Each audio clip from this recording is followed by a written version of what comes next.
Bien-aimés en Christ Jésus, bonjour. J'espère que vous êtes continuellement débordants de paix et de joie par le Saint-Esprit.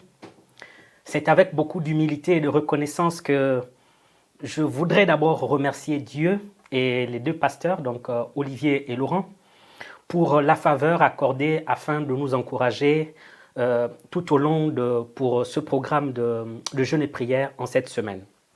En effet, nous parlons du cœur du serviteur de façon générale. Pour ma part, j'ai la responsabilité de nous entretenir sur le thème l'intégrité. Sur ce, je vais lire donc la parole de Dieu dans le livre de Josué 24 au verset 14. Il est écrit: « Maintenant, craignez l'Éternel et servez-le avec intégrité et fidélité. Ôtez les dieux qu'ont servi vos pères de l'autre côté du fleuve et en Égypte, et servez l'Éternel. » Bien-aimés, avant d'aller plus loin, permettez-moi donc de nous inviter à saisir l'opportunité qui nous est donnée au travers de cette semaine de jeûne et prière pour en sortir avec le maximum de substance afin d'être des serviteurs et des servantes selon Dieu tout au long de cette nouvelle année et au-delà s'il le faut.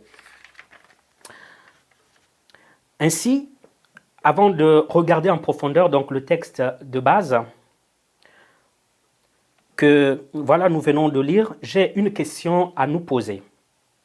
Qui de nous, lorsqu'il veut nettoyer sa maison ou sa chambre, se demande ceci: pourquoi devrais-je le faire? Pourquoi devrais-je nettoyer ma maison?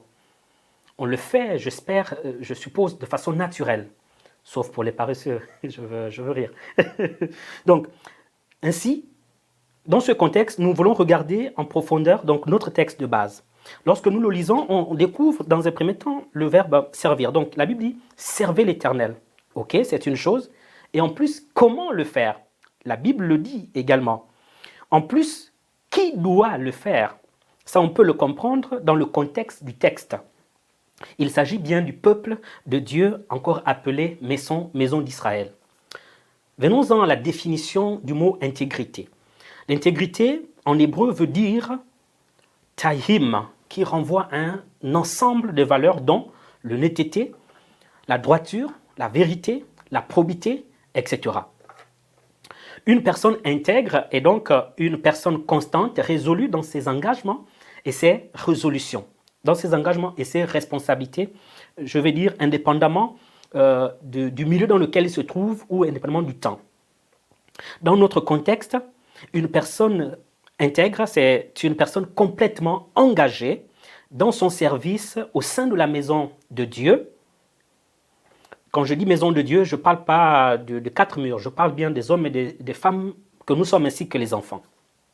Alors pour conclure, j'ai noté 4 choses pour être des serviteurs intègres. La première, c'est qu'il faut connaître le Dieu que nous servons. La deuxième, c'est reconnaître que nous sommes la maison de Dieu et que personne ne peut faire à ma place ce que je dois faire.